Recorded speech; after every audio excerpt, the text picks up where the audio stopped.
Hello. Welcome to Vicious Whispers with Mark Tullius and my fucking special guest, Anthony Johnson. If you guys listened to or watched Unlocking, he was my co-host. He's also my yogi and a good friend. Used to be a training partner for jiu-jitsu, but then Mark got old. I got old, and well, I've been old for a while. I just got more broken, and so that shit has stopped. Mark's my mother's age. I know, I'm his mother's age. I could be your son. You could be. I often call you that. Did you dabble in the mixed pool? I have. Oh, yeah. I have. I forgot there. Yeah. All right. So next time. But anyhow, I asked Anthony if he would come on today because he's also writing with me. We are working on a Try Not to Die. That was something we had discussed a long time ago. It's been some time, yeah. Yeah, we and this lazy motherfucker didn't do shit. But hey, I blame the weed. No, I'm sorry. I should never blame the weed, but I do. Yeah, this is. He pointed something out the other day that he's like, I think this is the first time we've hung out in however many years, not high, sober. Yeah, both of us sober. It was nuts. And we realized, we really don't like each other. Like, fuck, why we been doing this? Why we been hanging out? You always need a good white friend, and Mark's that guy. So I figure I just gotta, put up with them. Yeah, it's a good idea to have one. Like they could bail you out of jail. I was just gonna say that. You see what I mean? I think everyone knows. We're right here,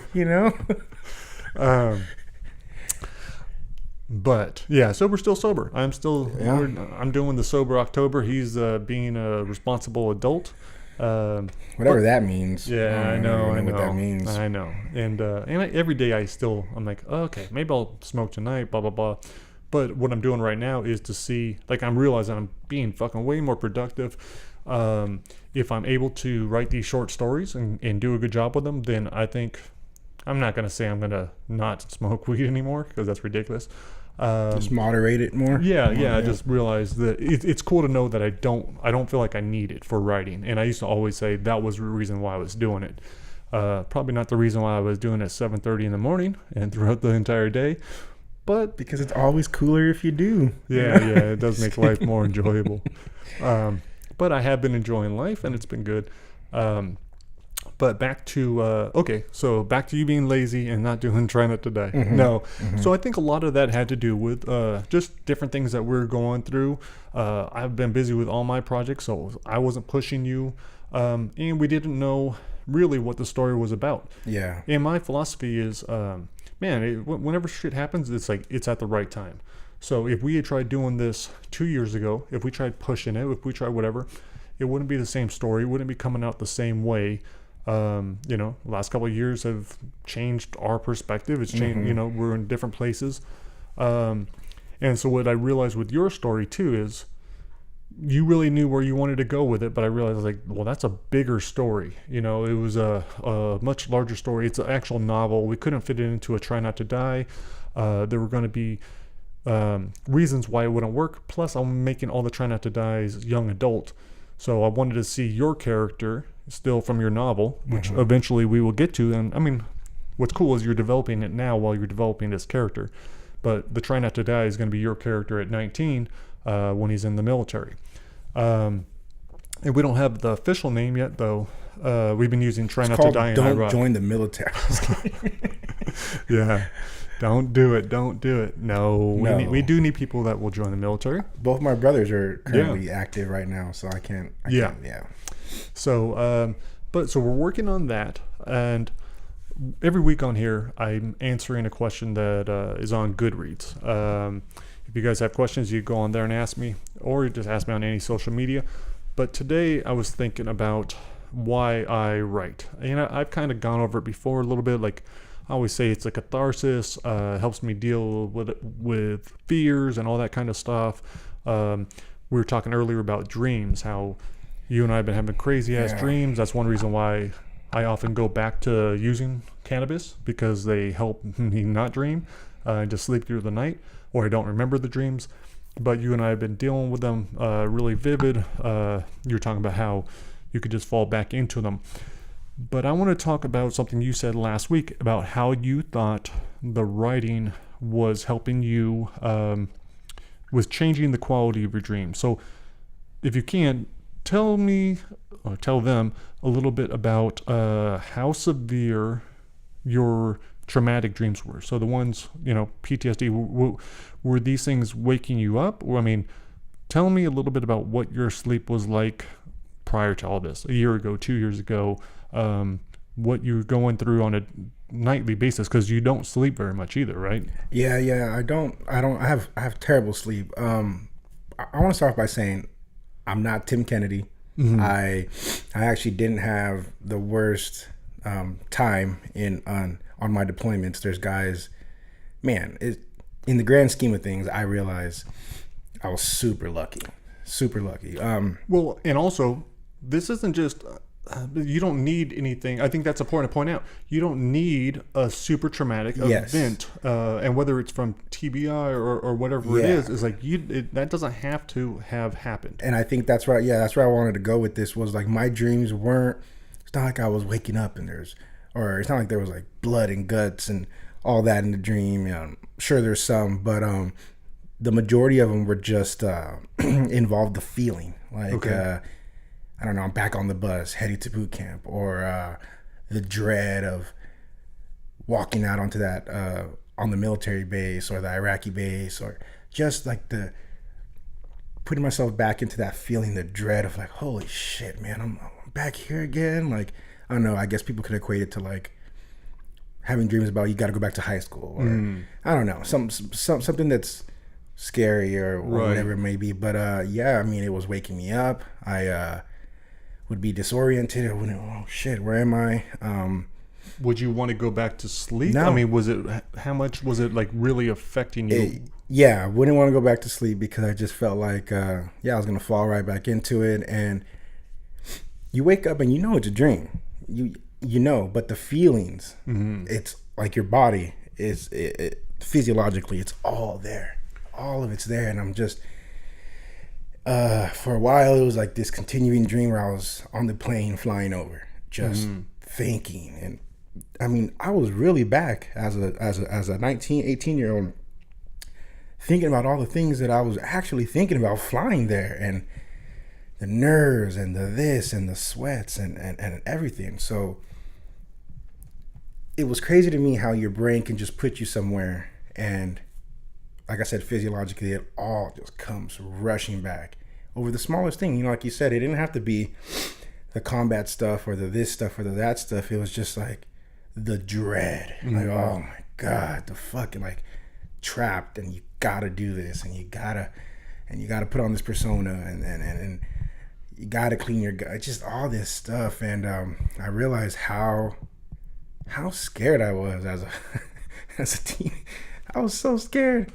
And you just can't, you got to have this face on. And so the dreams were really messing me up. Then on top of that, I learned I have a severe sleep apnea. I don't know the exact name, but it's not due to snoring. It's more of the nerves or the sensors going down and telling my body to breathe. Okay. Doesn't happen. So I thought it was the dreams waking me up and scaring me out of my sleep. But I mean, maybe it was my body just being so scared that it just stop breathing. And like, what were these dreams, were you pretty much guaranteed to have them? Was this a nightly thing? And it's funny, when I first got out, it wasn't. I don't know if it's because I was just soaking in all the pleasures of not being active duty, but I'll say for like 4 or 5 years, it was pretty guaranteed. When I closed my eyes, I was going to be back in boot camp. I was going to be back at this training session or that training session or this base or that base, knowing that I have to go do this operation or that operation. And like I said, the dread was just fucking horrible. So I'm sure we've all had dreams where we wake up and we're mad, we're crying, we're angry, we're this, we're that. So compound that to like thinking you have to go back to jail or anything traumatic, another car accident. You're driving, you know you're gonna get an accident. The car, you know it's coming because it is your memory. That's you. Yeah. So you're driving it. So I think that's what really fucked me up. Just knowing that, all right, I gotta go to bed. I gotta close my eyes. Here we go. And maybe that was me. Maybe it was me subconsciously putting it there. Who knows, brother? I don't know. And now, how during the day, how often would you have instances like if you? I think you mentioned before, like you would have a certain smell, and it would kind of. Yeah, during the day was different. It would just remind me of things. Okay. They weren't. I don't know. People call them flashbacks or halluc. They weren't that. It was just. I think every person has this in their life, or your grandma smelled a certain way, or this. So it's that, but just compounded to like, holy shit, diesel fuel, or this or that, and you're like you have the memory, you're here in Whittier, you're fine, but your body just feels the memory of having to smell that when you were in the truck, or this or that, and incense and the smell of the country, and just took you back, man. And your body would have to go through those changes and the sweats or whatever, and you had to sit there and be like, oh, fuck, okay, Corona, this is California, this is this is that. So during the day was a bit easier because I can regulate it and just foo it more. Like, okay, this is fine. But yeah, man, at night was something different. Yeah. Now, so last week you mentioned that you didn't know whether or not it was the writing, but you kind of suspected that that might be the cause of why. Did they lower in intensity, or what's been going on since, like in the last couple of weeks? Ironically, we've started the writing process the same time I was starting to get sober. And obviously, if you smoke a lot, you read the studies. They do impact your dreams. They dull the sound. I don't know what they do, but they stop the dreams pretty much. But so starting the writing, and I was telling Mark, my dreams, they're still very vivid, and I wake up feeling certain ways, but I haven't had a lot of Iraq dreams or a lot of military dreams. It's been more just other things I think is going on in my life. But I want to attribute that to writing it out. And like we were saying earlier before the podcast started, laying out the template and having a drawback from memories, but then being able to change the memory and make it more dramatic for the story or this or that. But the fact that I'm putting myself back to, like, well, what did I do when I woke up? All right, I would do this, I would do that, and then, so thinking about it, thinking about the bad stuff, the good stuff, the smells, the this, the that, and then being able to change it and write, well, then this happens, and then sometimes making it more dramatic than it really was actually helps you realize, oh, could have been worse. Could have been this. Even though I'm drawing from instances that did happen, I think like every storyteller, you're changing bits and pieces and you're organizing things. So I'm not sure if it's just the sobriety or if it's the fact that I'm actually, like I said, writing it out, thinking about it, but then changing it. And because it has gotten easier. When we started writing it out, all the feelings would come back in my heart and all this and that, and I didn't like it. And then, like I said, now I can think, I can analyze it, put my twist on it, and I'm not sure subconsciously what it's doing. But when I'm fun, I can't figure out where to put it. Oh, no, you're good. I don't know what to do with my hands. Right here. So yeah, subconsciously, I'm not sure what's going on, but my dreams, as far as night terrors from then, and man, dramatically have reduced dramatically. I mean, yeah, it's nuts. That's awesome. Let's just say it is the writing. Let's just pretend. Well, because dude, I think I got to see the power of because I always knew it was probably good for me, but then I went to Tom Spanbauer and Sage Ricci, their writing workshop, Dangerous Writing. And that's where I saw everyone there had a major breakthrough. Like, not only their writing, but, I mean, everyone was breaking down, crying. I spent an entire night writing and, like, crying my eyes out, like, till 6 a.m. over something that I thought I had been completely over. That wasn't a big deal, but it was still fucking there. But, yeah, their dangerous writing is fucking powerful. And it's doing exactly, all I'm doing is trying to pass on the stuff I learned from them, which is going first person, which is digging, which is tearing open those wounds and really taking a look. It's like, okay, yeah, what did it smell like? What did it feel like? You have to go to that moment. And I think it's powerful because, I mean, for a lot of different reasons. Not only are you looking at it, but it's also a way to, I think it's a way to kind of forgive yourself too, in a way, because like, okay, you know what? Yeah, it makes sense. It's like that anyone in that situation should be scared. Anyone that's fucking a 19-year-old kid should feel this way. He should have regret. He should have this. He should have that. He should have. So I think that's part of it. And when I've done this, I've passed on Tom's assignment to other friends that have been willing to do it. Some have told me that they're never going to do it again, but it was still super powerful. But because it's difficult, it's not an easy thing. It's like if you're doing it right, you should be crying, you should be fucking having all these emotions. But that's the thing, is you're processing them, and I think that's something that we don't do. And with being sober too, I think we're able to process our dreams more as well. Yeah. So, well, at its core, I think it's got to be similar to therapy when you're sitting down with someone and actually talking your issues out, because you're talking them out. They give you their opinion, or they ask you your opinion. How do you feel about that? And then you have to keep going. You elaborate on it. But with writing, I feel like I'm taking more control of it. It's all me now. Like, I'm forcing myself to go back to these memories. They're not just popping up from some smell or from some, whatever. I am choosing to get there. I'm choosing to remember that, and then I'm choosing to change the narrative. So, I would say, yeah, like I said, at its core, just like they're like talking to a therapist or something like that. It really gives you the chance to dive into it, analyze it. And then if you want, you can change it up and you can make a story out of it. And then you read the story and you're like, oh shit, that's pretty good. It's a pretty good story right there. It's a pretty good section or whatever. And with therapy, there's a lot of shit. Like, there's things that I will never tell my therapist. I know that. I was like, I know I will never tell my therapist 100%. this, and this. And so, but when you're looking at those memories, it's like, you can't deny them. You could shut them down if you want to. And that's what we generally do. We bury that shit. But if we're like, no, I'm not going to fucking do that. I'm not going to be a coward. I'm going to fucking actually take a look at this and look in the mirror and be like, yep, this is what you experienced. This is what actually happened. And then, having that ability to fictionalize it is huge. Well, I remember the first dangerous writing piece of homework you gave me. Sorry, guys, my watch. You told me to just write something about some traumatic event and dude, that was. I remember I shut the screen light off so I couldn't see what I was typing, and I was just going, and it looked angry. I mean, there were no period. It was just ... fucking ... And I looked at it, like, holy shit.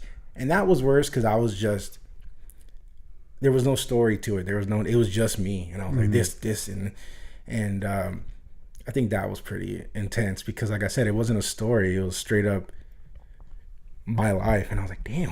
I was like, oh shit. Like you said, I thought I was over that, but obviously looking at this page, and I almost didn't even want to show you. I think I showed you. Yeah, you gave it to me, and it was pretty weird, wasn't it? It was just angry. Some of them were caps, and some but it wasn't weird. It made sense, and I could understand. I can get it. And that's what's cool, man. And so I think that's awesome when guys, men and women, will try this. So yeah, if you and everyone's got a fucking issue, it's like we all bury it, but we got something. And so I tell everyone all the time, like, think of, come up with 10 different things from your life that afterwards you're different, and then choose the one you don't want to write about and try doing 2 pages on that. And again, this sucks, you guys. Sucks is the wrong word, but it's intense. Yeah. It's intense. Yeah, no, I think it takes some guts. I think it takes some definite guts. A lot of people would just rather leave it there, be like, oh, no, I'm past it. It's like, well, no, you're not past it. You buried that shit.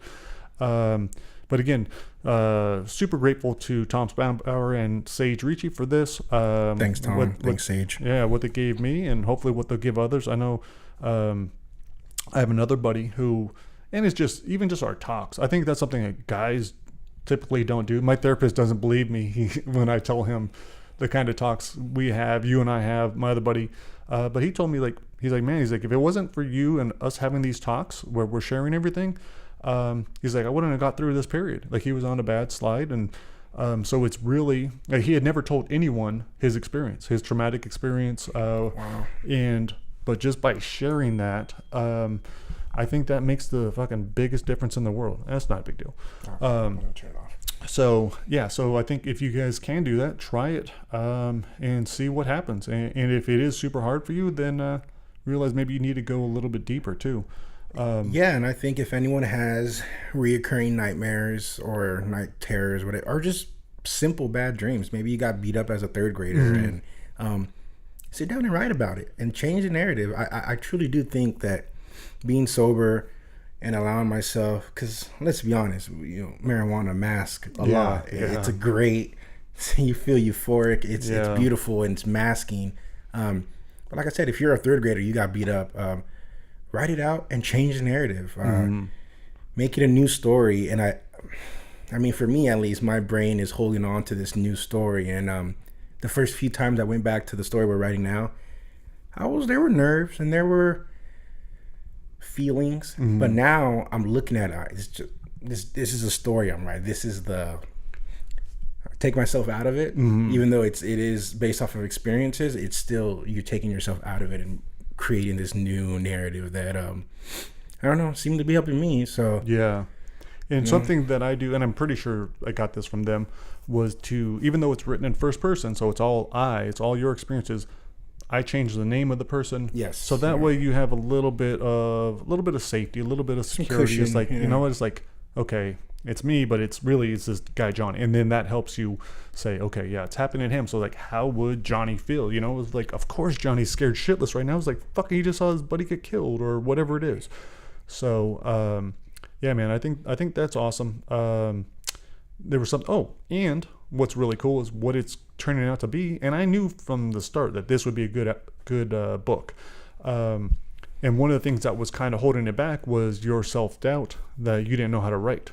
You know. Yeah. That I'm not a big reader. I mean, I'll read a book a year. I heard you read a really awesome one called Brightside. Right. That was one of my. I knew some guy, and he actually, made me. Brightside was great. I enjoyed that a lot. Out of everything else he writes, trash. Except yeah. Brightside was okay. No, Brightside was great. But yeah, I'm not a big reader. I don't sit down every night and read books I probably should or I want to. YouTube is easier. You know what I mean? Yeah. Netflix is easier. Yep. But yeah, sitting down and being friends with this guy and him pushing me slowly, and that's another thing. You never just come on, fucking write, right? You kind of just let people do their thing, which is, I think, a better way to approach it. But yeah, I didn't think I could write a book. What are you talking about? I could barely spell. Like, what are you talking about? But it's been fun. It's been fun, and I get stuck and I get frustrated, and I'm like, oh, fuck, this book's never gonna happen. But something in the back, like, I'll be going to the store and I'm like, oh, remember that? Oh, I should put that in there. Or I'll be working out, my heart's beating, and I'm like, oh, when was the last time I was this tired? Oh, it was when I did this. I should put that in there. That's so that's great. Like walking out throughout your day and having things to put in there. And this is a book that I couldn't write on my own. I couldn't write this book on my own. It wouldn't be any good. I don't have that experience. I wasn't in the military. I wasn't overseas. I didn't go through any of this. So it's nice. I'm able to take your story and just kind of help you put it in a format, guide it, ask you questions, pull the story out of you. And I think together we're going to make a badass story. Like, it's already, once you came up to, like, once we said, okay, it's going to be in like a 24-hour period. Yeah, that helped. And you came up with it, like, and we have it plotted out, which we're going to finish plotting today probably. Like, that is cool. That makes it, I was like, this is going to be a good book. I know it's going to be a good book. And that's how it's, and it's cool. And however long it takes us, that's how long it takes us. We're in no rush. But it's, yeah, I'm excited about it. So that should be fucking dope. I got a stupid ass little cat trying to get in. Is that really the door. cat? Yeah. That's a strong cat. He's moving a wooden door. Yeah, this little motherfucker wakes me up every day. That's a strong cat. Yeah. That's kind of weird. He's determined. He's kind of like a dog. Probably the only reason why we allow him to stay here. But we have, I do want to get into our story. You gave me some new pages last night. I chopped them up a little bit. A lot more questions for you. So you and I are going to go work on that. Then we're going to do yoga, which is awesome. I owe this dude so much for getting me into yoga. I started with it because of my knee, to rehab my knee. The doctor told me, orthopedic surgeon told me that for sure it was going to blow. especially if I went into jiu-jitsu. So I had to have surgery, and this guy told me no. Luckily, he was right, and that's the right reason we're still friends. Like 4 years now? Yeah. 3 years ago? I think so. Or And something? I mean, and it, dude, my flexibility sucked before too. So imagine what other injuries I would have had. So now, not only is my knee so much stronger, so much better, so much more flexible. But yeah, now yoga is a huge part of my life. I need it now, especially for my back. And which is one of the reasons, I think that's why you started, That's right? exactly why I started. Yeah, I had blown out herniated disc, 2 discs in my lower back from the service, and yeah, that's the only reason I started it. Yeah. So it's kind of interesting. Like I definitely did it for, to be stronger, to be. I was like, okay, if I can move like this dude, he's a big guy, he can move. I knew how he was with jiu-jitsu. I was like, if I could get better at jiu-jitsu, and that's why I started. But then I started having. Not only that, but then I was having emotional breakthroughs where sometimes I'd be crying on the mat, and that was the kind of shit I need. And again, that's something that men don't want or they're scared of. So, but yeah, so I highly recommend it to everyone. I've been mentioning on here the Downey Yoga. There's like 1 or 2 other guys in there sometimes, That's and great. I was like, I go in and I do my thing, and it's fucking awesome. And no, again, I highly recommend it. And sometimes I feel the old me wouldn't do that before, because I was like, okay, I want to go home and I want to write. Like I only have X amount of hours to write, so I want to go do that shit. But I was like, no, this helps me get my head right. Maybe I'm probably marinating the story anyhow while I'm doing all the yoga, for sure. and so I'm just in a much better place, and I can be more productive. So thank you for opening up my eyes to that. And because I definitely. Dude, you remember we would do it in here, and I would have the blinds closed, and I'd tell Jen stay the fuck out. That's true. But we got to the point where we And go. now you're at a studio, Yeah. just flossing and feeling good. No, especially look, if you're a big guy who's at the gym and who's benching 300 pounds and all this stuff, he is like a dog. Yeah. How crazy. Just try it, guys. You're gonna be humbled, but throw your ego out. You can't do what these women are doing. I'm telling you. You can lift 300 pounds, you can bench whatever, but you're not gonna do. And that's the beauty of it. Like taking yourself, like being a white belt again, or sucking at something again. And you see the progression. So yeah, if you're big guys like us and you think you're all about the gym, it is. try it. It's super difficult, for sure. Oh, I get taking a picture of us. Wow, selfie with a shitty ass wall behind us. Look at that. Actually, I like the brick. I feel like we're in a real studio. Yeah. Instead of just some stinky basement. I know. This is the scene of a story. There's my spirit story. There's something bad that happened in there. Yeah, I'm not sure exactly what, but I'll be developing that this week probably. But now we're gonna go work on our story, do a yoga session. You guys get to listen to Brightside Chapter 4. There's some nice traumatic stuff in there, and 4 of them. Yeah, all 4. And then I'll come back. Anthony, I'll let him go. He doesn't need to be here for the second half of it. And I'll talk a little bit about Chapter 4 and how it helped me and all that kind of good stuff. All right, guys. Thank you for listening so far. Hopefully you enjoyed this chapter. Thanks to Anthony for coming on. Brightside. Yeah, Brightside rules. Yeah. It was a good one, man.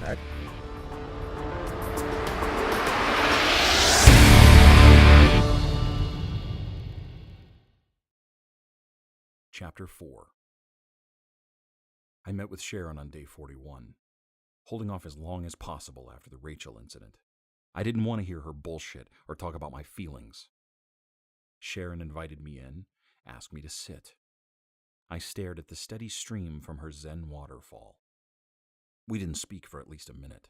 Sharon smiling, her back nice and tall, perfect posture. I felt myself slouching, almost to the point I thought I'd slide right off the couch. What would you like to talk about today? Nothing. Nothing? I hated how easily Sharon sifted through my thoughts.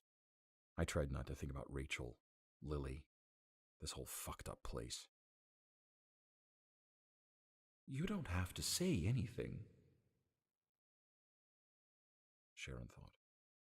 We can just do this silently if it makes it easier. I backed into the couch. Don't you have to want to share for therapy? Therapy can work in many ways. Just stay out of my head. Sharon smoothed out her white slacks, her short blonde hair plastered down. Sharon had the longest range of anyone in Brightside. She could hear your thoughts from 50 feet on a clear day.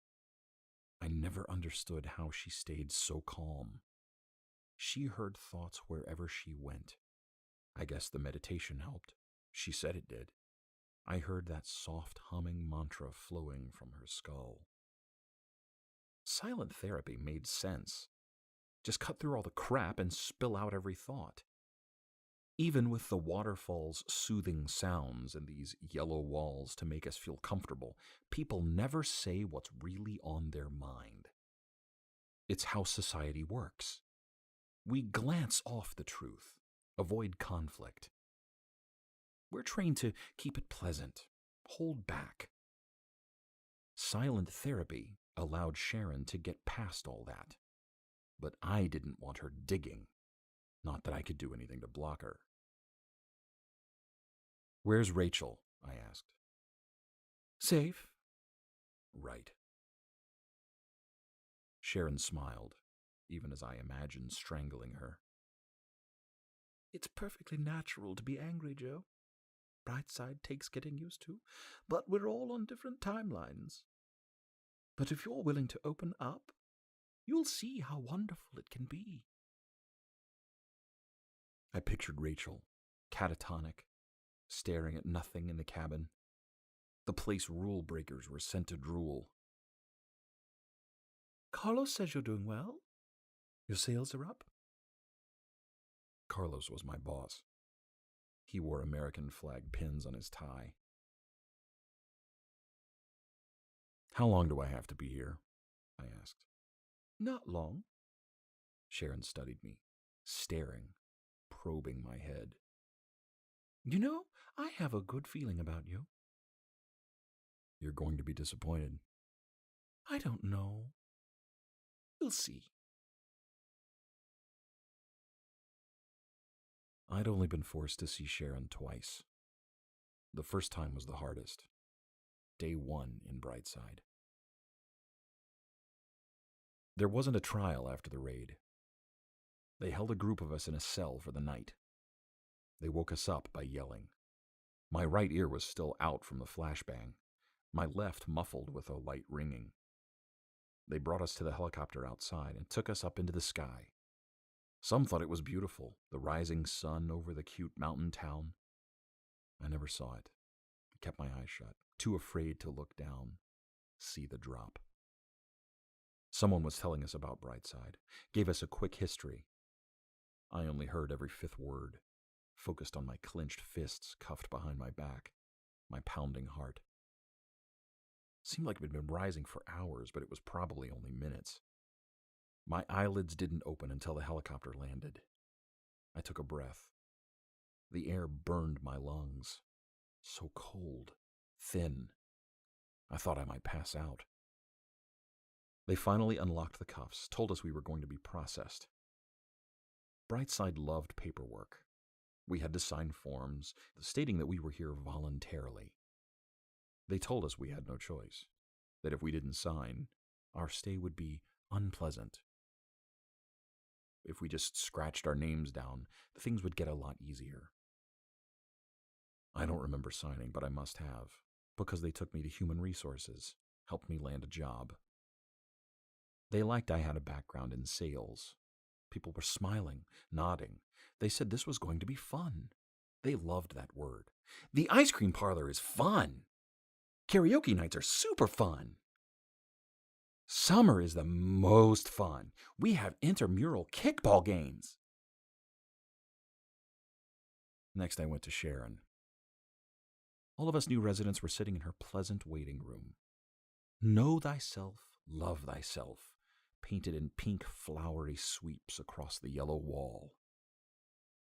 I recognized one of the guys, Fook Lee, the world-famous poker player. He'd won every major tournament, collected 11 bracelets, racked up millions. Even had his own late-night poker show on TV. Some called him Lucky Lee. Others used his first name. Turned out he wasn't lucky at all.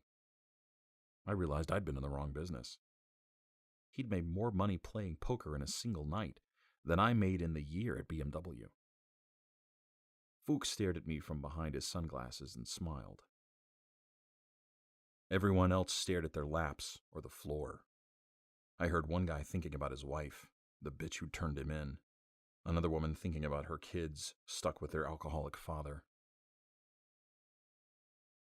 Brightsiders weren't allowed to keep their kids. There were petitions, but they wouldn't change anything. Normals couldn't stay on the mountain. After some time, we could have visitors. Not that I expected anyone to ever show. Someone mumbled, "Cut that shit out." The guy beside me thought, "Yeah, who brought the retard?" I wondered what I was doing. I checked my feet to make sure I wasn't tapping. "Not you." My neighbor nudged his hand to the right, his last 3 fingers purple and swollen. "Einstein over there." The guy reading the comic book in the corner looked old enough for college, but his extra tight Donald Duck t-shirt and white name tag with big blocky letters said it was more likely he'd been hijacked from preschool. The tag was scrunched up and falling off, but his bright blue hat with red embroidered letters spelled out Danny for everybody to see. I turned my head so I could hear what was pissing people off. The rustle of paper and the squeak of the comic book's battered cover as Danny rubbed it back and forth in his right hand. Even though I hadn't met many thought thieves before Brightside, I assumed they were all masterminds, or at least intelligent, definitely brighter than me. There were 2 guys between us, but I did my best to block them out and focus on Danny. I listened to him silently sound out each word in his head. It wasn't right to listen in, but I needed an escape from reality. And I'd never heard G.I. Joe in slow motion. There were more booms and blams than I was expecting. But never any death. All that noise, all those bullets. I guess there was no friendly fire. The clack of heels stopped the story. Sharon stood in the doorway, cool and collected in her white pantsuit, hands folded in front of her. She was over 50, but she could have passed for 35. All that age-defying meditation. Sharon retreated into her office, her short, blonde hair sprayed into place. She called me by my first name, like I was a friend, and told me to step inside.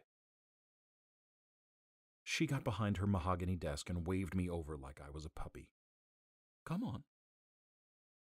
She had me sit, waited for me to speak first. When I wouldn't, she told me about Brightside, how it wasn't so bad, that I just needed to settle in. I later learned that things hadn't always been so cheery. The place had changed. In the beginning, people like us were kept in the cabin or behind steel bars in the basements. Too many took their own lives. Then the politicians and lawyers arrived. Philip, the ex-senator. Grace, the New York DA with her perfect conviction rate. Philip and Grace formed the Brightside Council. They turned things around, got us more funding, lessened the security, even put a stop to the sterilization. Brightsiders could have babies and families. We could live normal lives. "Things could be worse," Sharon said. I didn't see how, even after I was shown my new apartment and taken on a tour of the town. We were given free meals for the first 2 days. After that, we had to pay for everything with the money we earned. Outside contact was forbidden the first week. No calls, no letters back home. Once Sharon and the council deemed us safe, we could make contact. Monitored contact. We could also receive gifts. Not that I expected anything. After they dragged me from my place, Michelle thought I was a piece of shit. And my parents... Right. They'd forgotten half of my birthdays as a kid. The only gift I received was from the council. $100 gift card I could use anywhere in Brightside. Day 7, I bought an iPod to block out all the thoughts. Danny bought comic books and a postcard to send to his sister, Sarah. A bright blue pencil so he could sign his name. Danny stood by the rack, the sharpened pencil clenched in his fist, his thumb sliding down, then up to the eraser. He kept doing it as he stared at the comic books, his thumb going back and forth, his hat down low to hide most of his face. Sarah was there when they took him. Danny had been listening to a store clerk's thoughts. 2 black guys were standing by the rack of CDs. Danny said he'd watch them to make sure they weren't stealing. Sarah told him to be quiet, but the black guys had heard him. Started shoving Danny. The clerk thought about going for his pistol. Danny told him no guns.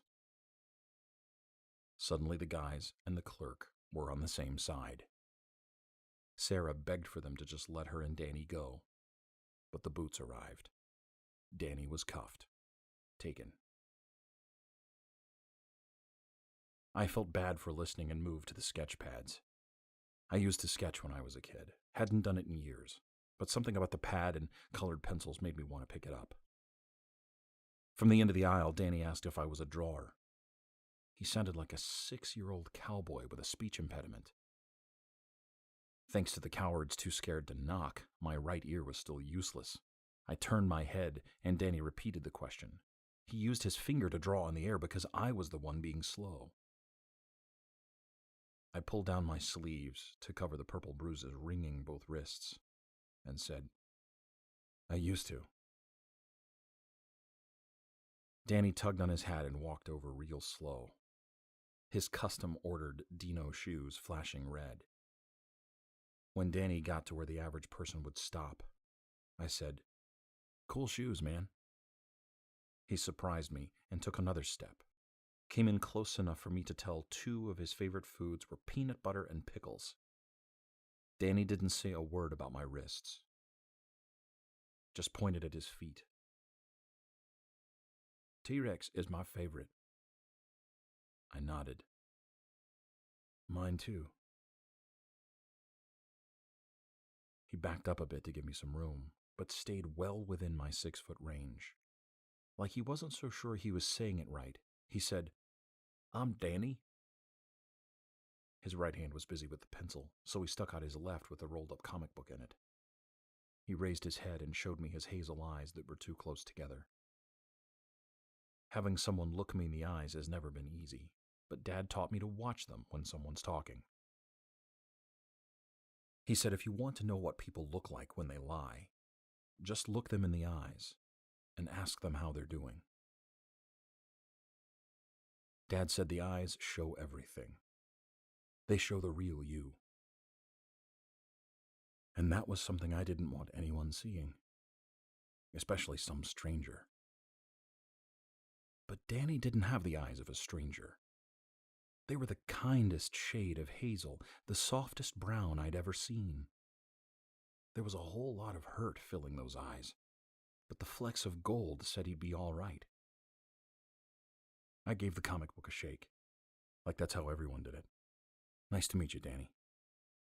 Danny turned his neck like he was trying to get a kink out, then pointed to the sketch pad and asked, "You a pro?"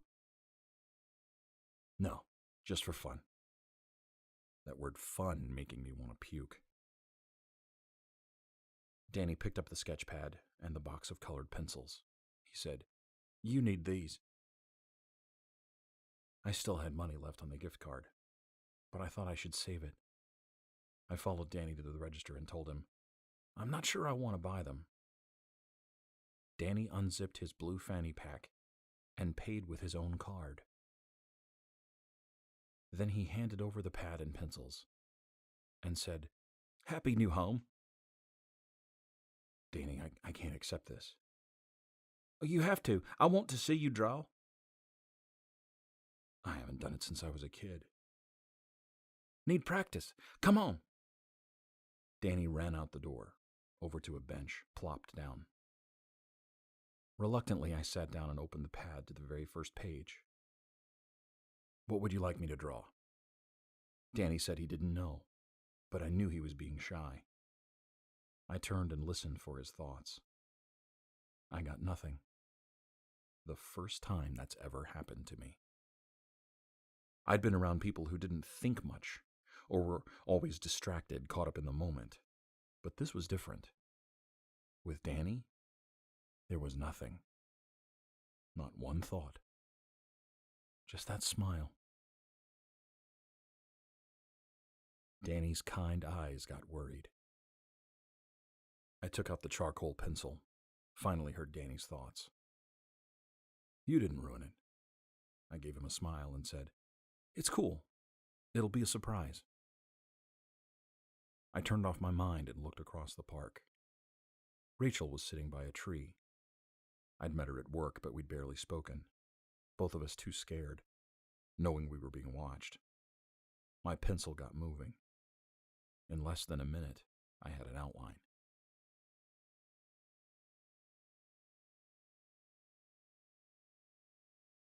It was a half day. Mom, another no-show.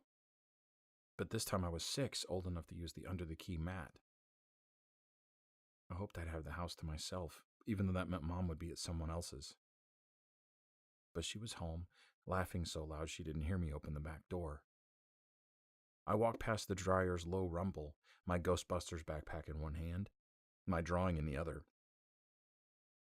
I heard a man's voice, the aerobics instructor, the one with the big dick. "My kid's a regular Picasso. Look at all the crap I've got on my fridge." Mom laughed.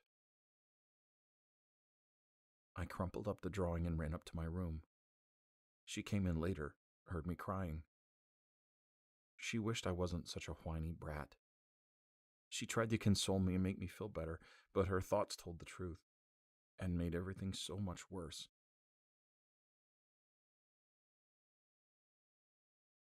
Danny couldn't stay still, kept shifting, tapping his legs like a drum, thumbing the paint off his pencil.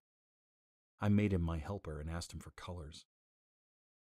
But he didn't know them all by name. I pointed. He figured it out. By the time I was done with my drawing, I was ready to crumple it up like I did with my mom. Anyone who saw it would know I was no artist. I'd never been good with faces. But I'd sort of captured Rachel's insecurity, the way she adjusted, sucked in her belly so it wouldn't spill over her skirt. Danny asked if I was done. I tore it out and handed it to him. He said it was perfect, and I said it was nothing. Danny held up the picture, his eyes all shiny. "It's everything." He jumped up to his feet and ran over to Rachel, handed it to her. He pointed back to me and she smiled. I felt guilty and left, wandered out into the forest, and carved Michelle's name in that pine tree. They hadn't told us we could venture into the woods, but I didn't care. I just kept walking until I found that tree, pulled out my apartment keys and dug into the bark. For a second I thought the key might break, but I just kept carving, digging, needing to see her name, pretend I could make things right. If only I'd told her the truth. If only I hadn't been so greedy about the house, been smarter like Dad had told me to be, then maybe I wouldn't have ended up here, trapped on this fucking mountain. Fucking Saul. I knew he was suspicious at BMW, knew he was thinking about turning me in, but I pressed, thought I had a few days. When Michelle's name was finally carved, I fell against the tree and wept. I can't remember ever crying like that as an adult. My mind falling into the past. I thought about getting lost in the snow as a kid and that nice woman hugging me, taking me home. The home I'd never see again. The sun began to set, and the temperature dropped. The tears warmed trails down my cheeks.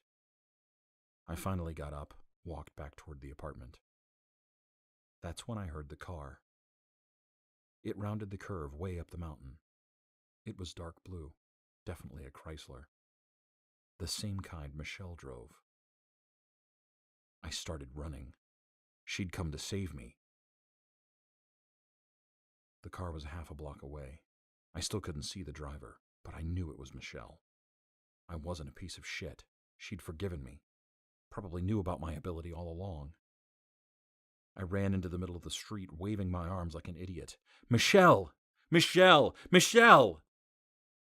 The car was going fast and headed right for me. I closed my eyes. Thought it couldn't stop. The screech of brakes louder than anything I've ever heard. I opened my eyes, the car only a foot from me, its front door thrown open. It was the quickest I've ever gone from one feeling to another. First thinking I was free, saved, still loved. Then straight to scared shitless, because the driver was out of the car running right at me, screaming for me to get down, his big fucking pistol pointed right in my face. It happened so quick I just saw flashes. Blue jeans, black windbreaker, angry brown eyes. And then he was on me, kicking my legs out, pushing my head, slamming me to the ground. His black boot went on my cheek like he was squashing a bug. He shouted, "Stay the fuck down!" I yelled like a little girl, "Get off me!" Then I grabbed at his boot and pushed it to prove I wasn't. The boot went away, but metal came back. Hard. The barrel of the gun pushed at my temple, dug into the bone like it didn't need a bullet. I could barely open my jaw. It sounded all screwed up when I said, "What'd I do?" "You want to die?" I didn't try to talk. Laid still, focused on the cold gravel digging into my cheek. Not the gun twitching. Pressing like all this guy wanted to do was pull the trigger and splatter my brain across the street. He put more pressure on the gun, his breath straight caffeine. "You think it'd matter if I killed you?" 2 footsteps approached. Cowboy boots. And then Melvin, Brightside Sheriff, asked, "Everything okay?" I wanted to say no, it wasn't all right. But the gun was still there, pointing me down. Black Boots said, "Yeah, it's fine. Go back inside where it's warm." Melvin said, "I'm okay. Reminds me of home." I was just finishing up with this guy. The prick tapped the side of my head, letting me know where he wanted to put the bullet. "I think he's learned his lesson," Sheriff Melvin said. Black Boots pulled the gun off me and kicked my leg when he walked back to his car. "You get up before I'm gone and you'll be sorry."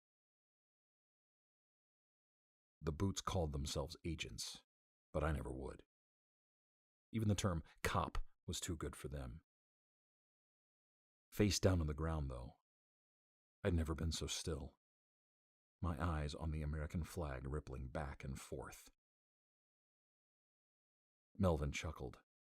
When I didn't look at him, he said, "You know what I'm thinking right now?" I just turned my face because I figured he wouldn't leave until I did. He stood there, a huge smile hanging underneath the darkest pair of sunglasses. "I was thinking about what that guy asked you. I was thinking no one would care." I got to my feet and stepped to the side. The Chrysler zipped by, and for a split second I was staring into the eyes of the man who could have ended me. I wished he had. Melvin asked, "You okay?" I waited until the car made its way around the circle and disappeared down Main Street. "Yeah, I'm all right." Melvin put his hand to my shoulder and guided me to the curb. He had this bushy white mustache which made him look like the guy from the Quaker Oats commercials on a bender. "Have a seat a second." I felt like I'd just been kicked in the balls, the body, the face, but I deserved it. I was the idiot who ran in front of a car. The idiot that thought Michelle would ever want to see me again. Even if she lived in the next city over, she wouldn't come. Not unless it was to demand an apology or watch me suffer. Melvin used the side of his cowboy boot to sweep the bloody gravel at my feet. "You sure you're okay?" He pointed at the cabin. We can go in there. I didn't know much about the cabin at the time, but I knew enough to stay away. I wiped off my hands, pretended like I didn't want to cry. I didn't have to ask Melvin to leave me alone or tell him I couldn't talk. All I did was look up and read the banner rippling above the square, the big red letters on both sides. Welcome to Brightside. Welcome home.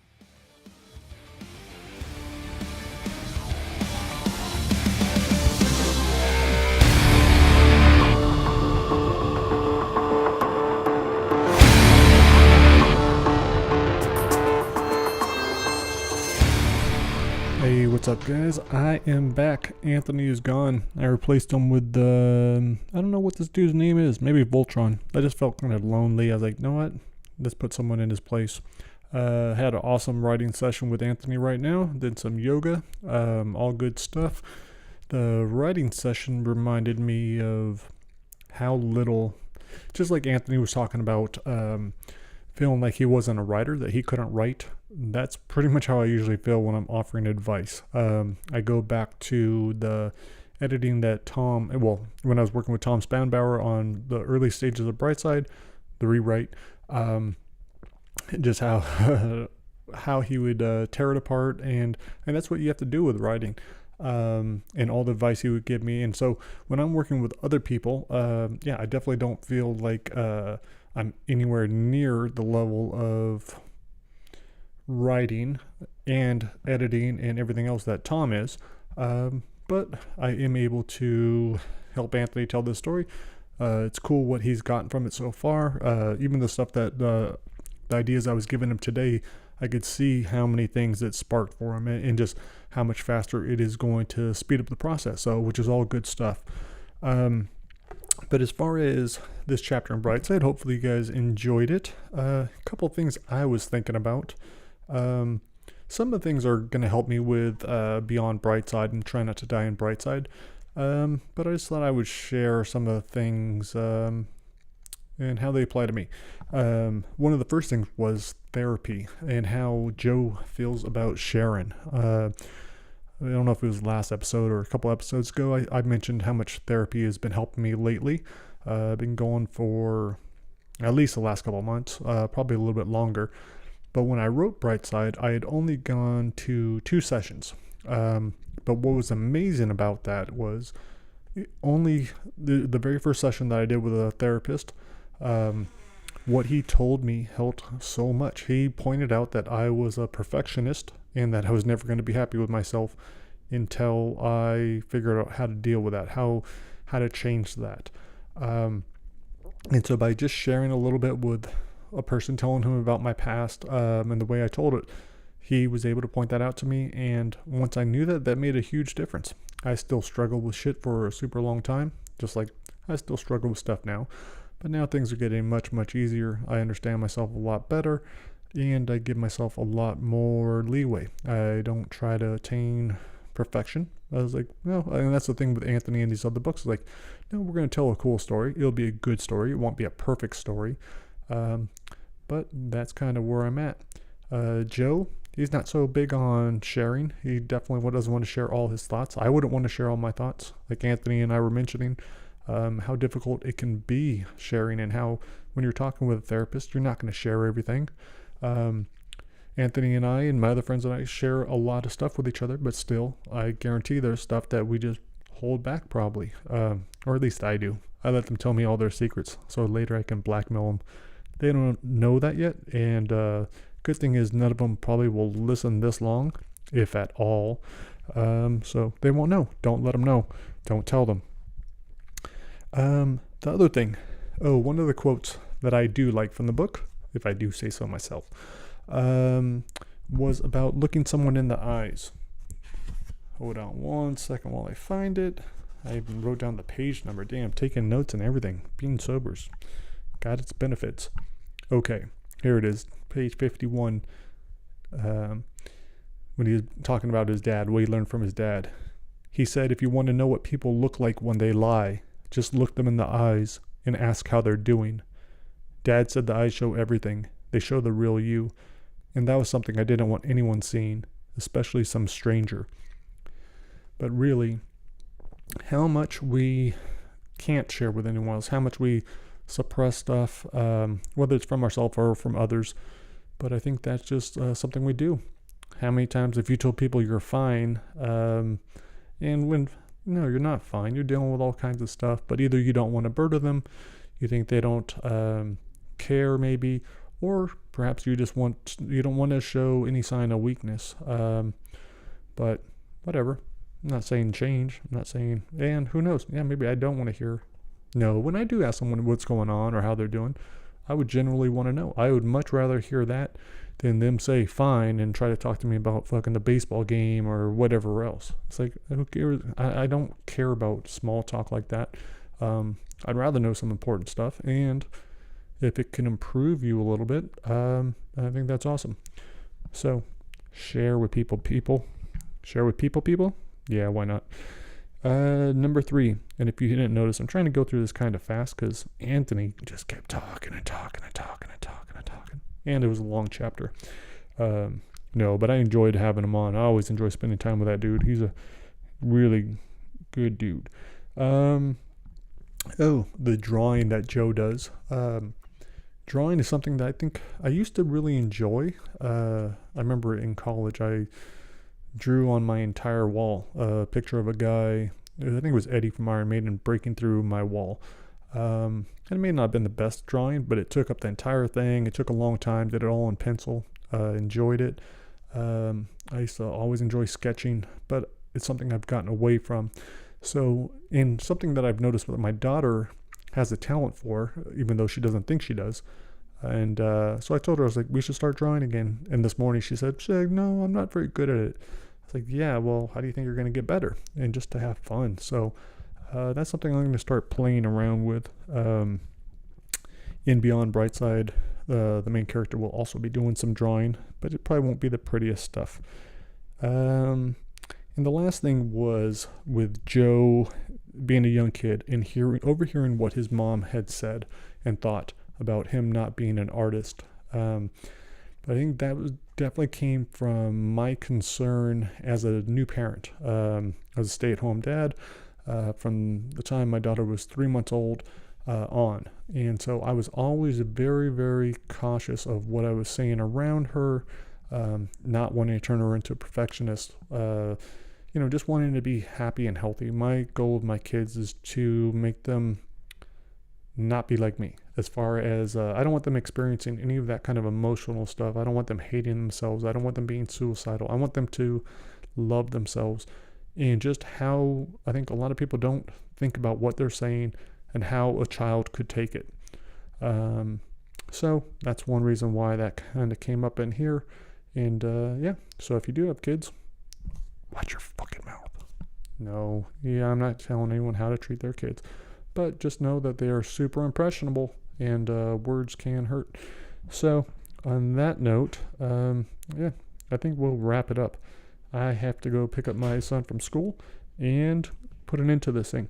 So, I hope you guys all have a fabulous week. Next week, we will have Chapter 5 of Brightside. I don't know whether or not Anthony will be here. Maybe he will. We'll see. All right, guys. Have a great week, and I'll talk to you later. Peace.